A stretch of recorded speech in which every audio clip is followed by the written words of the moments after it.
Yun, papatoka po ulit ako dito sa aking mga RIR. So ayun, may nagtatanong lang po. Kasi bakit daw tinamaan pa rin ng sakit yung alaga niya at namatay? Nagbakuna naman daw po siya. So ang sabi ko naman po, sasagutin ko po yung tanong ni sir. Nasagot ko na din naman po eh. There is no such thing as 100% vaccination protection.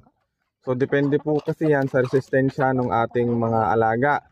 So baka po yung tumamang sakit sa kanya, hindi po yun yung ibinakuna nyo po. So marami po kasing sakit na nakukuha ang ating mga alaga. So for example, nag-vaccine po kayo ng ND plus IB. Pero ang tumama naman po sa kanya is ibang virus o ibang bacterial infection. So hindi po talaga siya protected po sa ganong sakit. So baka ang tumama sa kanya is sabihin natin CRD, Coryza, or Mycoplasma. So hindi po siya protected dun sa binigay nating vaccine.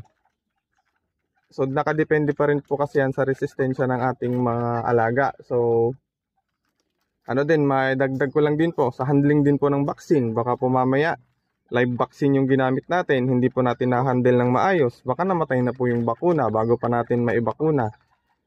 So ayun lamang po ang insights ko doon sa katanungan ni sir. So mapagpalang araw po ulit ng Monday sa ating lahat.